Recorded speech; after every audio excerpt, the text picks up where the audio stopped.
يعني الإجابة لوست ولا هاف لوست؟ عارف من غير كلمة يا إلهي كانت تبقى ماضي بسيط. لما أقول لك يا إلهي فقدت موبايلي يبقى أكيد لسه ضايع حالا. إنها بقى اللي بص كده اختارها بالبركة. دي حاجة. ده أعرف شكل هيجي لكم. جملة تانية قال لك في الامتحان إيه؟ جه هنا في الامتحان جاب لك الجملة دي قال لك he space surprise. هو حاجة الجايزة. he seems very happy. هو يبدو سعيد جدا. قال لك اختار he won ولا he had won ولا has won ولا wins. ما تفكرش وترجم الاول. هو فاز بالجايزة. هو يبدو سعيد. استنى، فاز دي طلع عندهم في أي زمن؟ استنى، هو فاز بالجايزة يبدو سعيد. استنى، فاز بالجايزة ده حدث فين؟ بس يبدو سعيد يعني ليه أثر. طب احنا قلنا لما يكون حدث وليه أثر يبقى ماضي بسيط ولا مضارع تام؟ يعني الإجابة تبقى إيه؟ يبقى وون ولا هاز وون؟ يبقى أول حاجة في الامتحان الراجل بيسألك في العنوان. يبقى أنا عامل حسابي لما تيجي جملة فيها زمن. المستر قال لي حدد الزمن. الطيارة طلعت أنا شايفها. هي طلعت ماضي بس أنا شايفها يعني لسه طالعة دلوقتي يبقى ده مضارع تام. لو حاجة وليها أثر عمل حادثة في المستشفى يبقى ده مضارع تام. جملة كمان لما أجي أقول لك حاجة زي كده بقول لك هنا إيه؟ بقول لك هنا the story القصة حاجة يت حتى الآن. قال لك اختار isn't published ولا hasn't published. ويقول لك هنا hasn't been published ولا published بس. بص بقى كده، الباسف من اسهل الحاجات اللي تفهمها وتكملها لي. تيجي تحلها الصح الا اذا. بص يا ابني، مستر الدنيا معاك في الحصه بتبقى حلوه وسهله، ايه اللي بيحصل في البيت؟ اقول لك انا الحصه المستر بيترجم الجمله ويقول لك جاوب عربي بتجاوب، حول انجليزي بتحل صح. طب هتعمل كده في بيتكم؟ انما الاقي طالب عايز يحل الجمله وهو مش عارف معناها وقافل بقه وانا وريتها لك ومش هقولها لك تاني. طب يلا، القصه حاجه حتى الان. القصه لم تنشر ولا لم تنشر؟ حلو. لم تنشر دي اكتف ولا باسف؟ طلع من بقك مجهول يعني باسف. يبقى hasn't published ولا hasn't been published؟ طيب ده اول شكل بيجي عليه 10%. 40% من اسئله الدرس بتيجي على الكلمات دي. استنى بقى، اللي هو النمط اللي انت متعود عليه. ولكن اسمع اللي هقوله ده بعد اذنك. 40% من الاسئله اللي بتيجي على الدرس ده انك تبقى حافظ الكلمات دي. حافظ ايه؟ اهي. واول ما تيجي في الامتحان بنسبه 99% الاجابه هاف وهاز. بنسبه كام؟ مش 100%. الحصه الجايه في الماضي التام هناخد جاست وسنس واوريدي والاجابه هات. طب استنى كده، تعال نشوف هنحلها ازاي وامشي معايا كده بالطريقه ديت في ال 40% من اللي بيجوا على الدرس ده. لما اجي اقول لك جمله زي كده he space to London lately. هو راح لندن مؤخرا. قال لك اختار he went ولا he has been ولا he had been ولا he be بس. لو انت مش عارف كلمة ليتلي خلاص بالسلامة حلتها غلط، هتختار وينت. طب تعالى كده نمشي بطريقة المتخلفين اللي انتوا هتعملوها، بس الفرق وانتوا فاهمين. يلا معايا كده. هي دي كلمة ايه؟ ايوه، المستر قال لي اول ما تلاقي كلمة من دول الاجابة بنسبة 99% يا هاف، فهختار هذا على طول. طب ازاي اكد انها صح بقى؟ لازم معنى الجملة يبقى ماشي مع المعنى بتاع الزمن اللي احنا قلناه. حدث بدأ وليه أثر أو حاجة هنا خلصت من فترة قصيرة. هو راح لندن مؤخرا. يعني ايه يا جماعة مؤخرا؟ ايه بالعربي يعني ايه؟ من فترة قصيرة. واحنا قلنا لو حاجة حصلت من فترة قصيرة تبقى ماضي بسيط ولا مضارع تام؟ تبقى الإجابة هنا وانت ولا هاز بين؟ ايه ده انت عايزنا مستر احفظ الكلمات دي وابقى عامل حسابي اول ما الاقيها اول اختيار يجي في دماغي هاف او هاز، بس ما اختاروش الا بشرط لازم معنى الجملة يبقى معنى الزمن. طب بص الجملة الجاية كمان، لما اجي اقول لك اي نعم، عشان في كلمة ليتلي مؤخرا دي يعني من فترة قريبة، فطالما من فترة قريبة مش ماضي بسيط. لكن لما اقول لك ايه انا سافرت السنة اللي فاتت، لكن من فترة قريبة دي ممكن يبقى امبارح، ممكن يبقى من ساعتين، محدش عارف. لكن هنا ودايما في حاجة الماضي البسيط الفرق بينه وبين المضارع التام.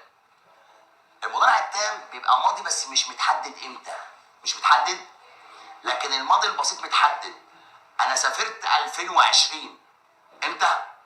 متحدد اهو. ذاكرت امبارح متحدد اهو. المضارع التام غالبا مش متحدد، بس عشان ما نتوهش لو حاجه من فتره قريبه تبقى مضارع تام يا هاف.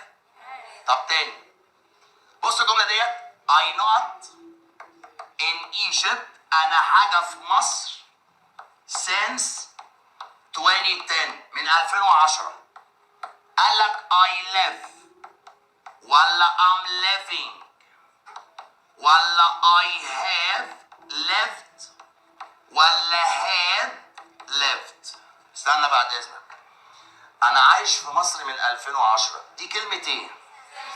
since، يبقى اول اختيار يا have بس لازم المعنى يمشي.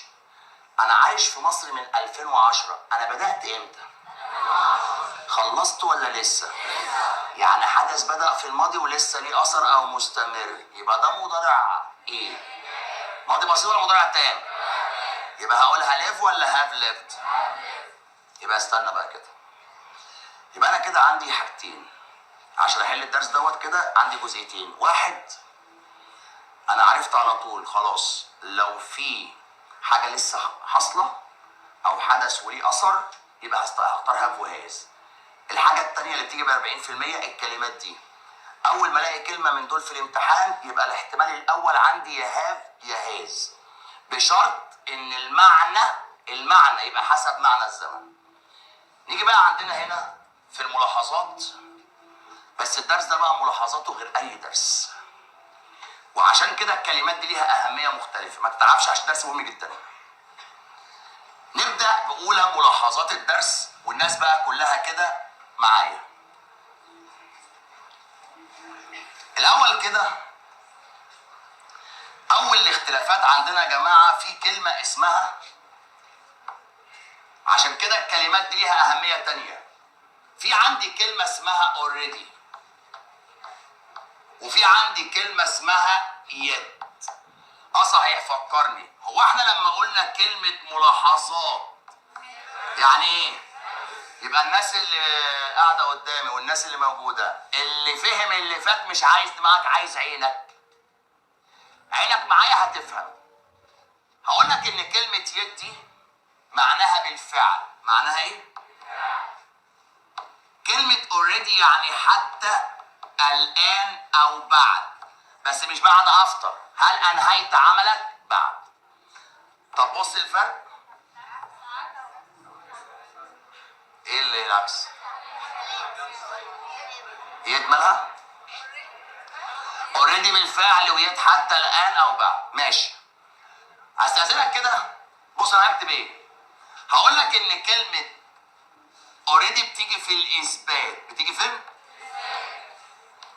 هقول لك يد بتيجي في نهايه السؤال ونهايه الجمله المنفيه. شفتها؟ طب جاوب على طول يلا. يقول لك في الامتحان he hasn't ended the mission، هو لم ينهي المهمة، وقال لك اختار. قال لك هنا already ولا yet ولا since، وقال لك كمان so far. الاول كده بستأذن الناس كمعنى هو لم ينهي المهمة حتى الآن، ده الاول كمعنى. سوفار حتى الان بستيجي في الاثبات. عينك على السبوره. هو طالب مني الاجابه في نهايه الجمله صح؟ هي هازنت دي مثبته ولا منفيه؟ ايه؟ مكتوب فوق. هو ايه يا جماعه اللي بيجي في نهايه الجمله المنفيه؟ ها؟ خلاص اخترنا ايه؟ اللي بص معايا حلها دي ما فيهاش فهم، الجرامر خلص كشرح. طب بص الجمله الجايه. لما اجي اقول لك have you won the prize، هل فزت بالجائزه؟ I'm astonished، انا مندهش. قال لك اختار already ولا yet ولا since ولا ago. ثواني. هل فزت بالجائزة؟ ايه ده يا جماعة؟ هو احنا قلنا ايه اللي بيجي في نهاية السؤال؟ ها؟ yet، بس احنا هنختار already. ثواني. اي سؤال في نهايته بستخدم yet. بستخدم ايه؟ ما عدا السؤال الوحيد اللي بينتهي ب already لو سؤال تعجبي. سؤال ايه؟ هل فزت بالجائزة؟ أنا مندهش. مش مندهش ده فيها تعجب، يبقى هستخدم كلمة إيه؟ طب رد عليا يلا. أي سؤال بينتهي بيت ما عدا السؤال التعجبي. هل نجحت؟ آخرها يبقى إيه؟ ها؟ هل نجحت؟ أنا مش مصدق. ها؟ هل فزت بالميدالية؟ هل فزت بالميدالية؟ أنا مستغرب. يبقى لو سؤال عادي سؤال منفي او سؤال سوري تعجبي تبقى. ركز بقى في اللي جاي دي. من الاختلافات برضو المهمه في الدرس دوت الكلمتين دول. في عندي كلمه اسمها ever ونيفر. احنا قلنا الحصه اللي فاتت نيفر يعني انتوا مصريين تبقوا اغبياء ابدا. ايه ده؟ انا قلت لك لو جبت لي جمله في الانجليزي كله فيها ever او نيفر بمعنى ابدا وريها لي اخر السنه. طب علشان اوريكم قد ايه انتوا بتتعاملوا مع الجرامر طول عمركم بطريقه غريبه، انا عايز اشطر ناس ترد عليا. ايفر يعني ايفر هو ده بقى بالظبط اللي بيحصل، عشان احنا عودناكم ان ايفر مش عارف في نفي وسؤال وكلام غريب ونيفر كذا والكلام ملوش اي صله بالانجليزي. بص يا ابني، انا كل اللي هعمله ان هكتب لك كده ان كلمه، على فكرة دي اسمها فروق كلمات. ever معناها من قبل أو سبق أن أو على الإطلاق. never معناها لا أو لم، وقلنا ده المرة اللي فاتت. ما تجيش بمعنى أبدا بالمناسبة غير في حالة واحدة بس، لو جت ككلمة عملت كذا كذا never، ودي اللي احنا قلناها. طب انا كتبت المعنى بس، يا ترى قلت لك فيهم حاجه نفي واثبات؟ طب بص معايا كده. يجي في الامتحان يقول لك اللي على فكره اللي بيسجل الحصه من غير ما يركز معاه مش هيفهم حاجه. ده مش تاريخ وربنا ما بيفهم.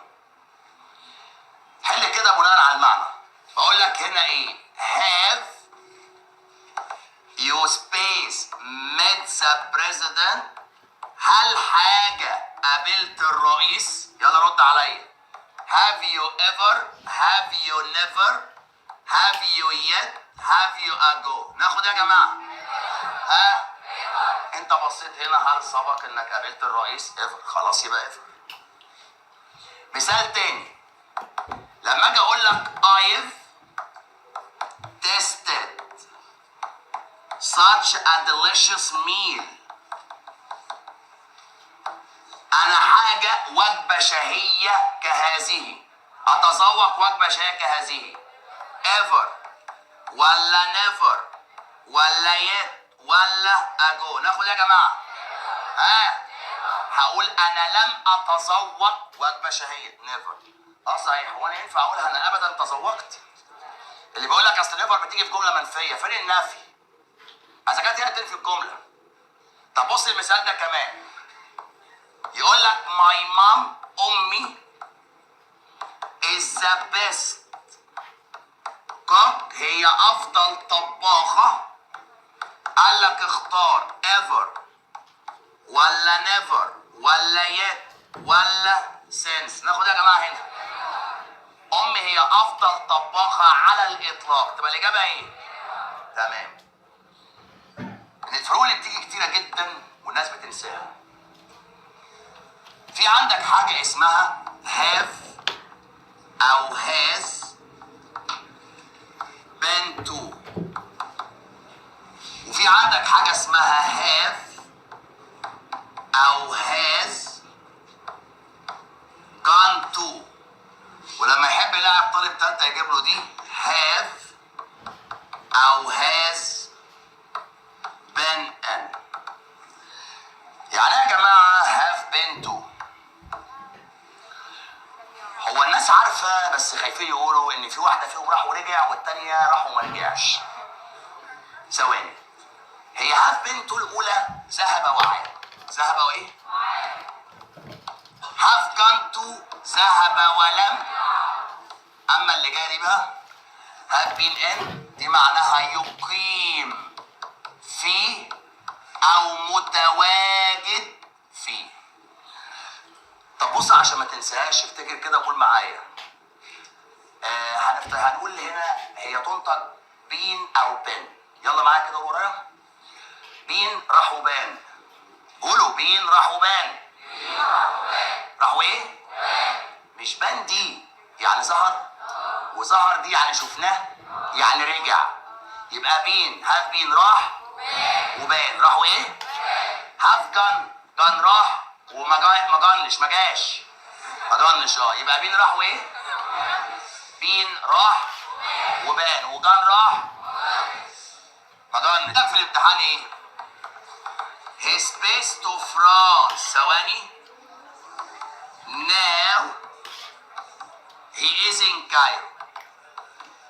بيقول لك هنا راح فرنسا دلوقتي في القاهرة. قال لك has been ولا has gone ولا had been ولا بي بس.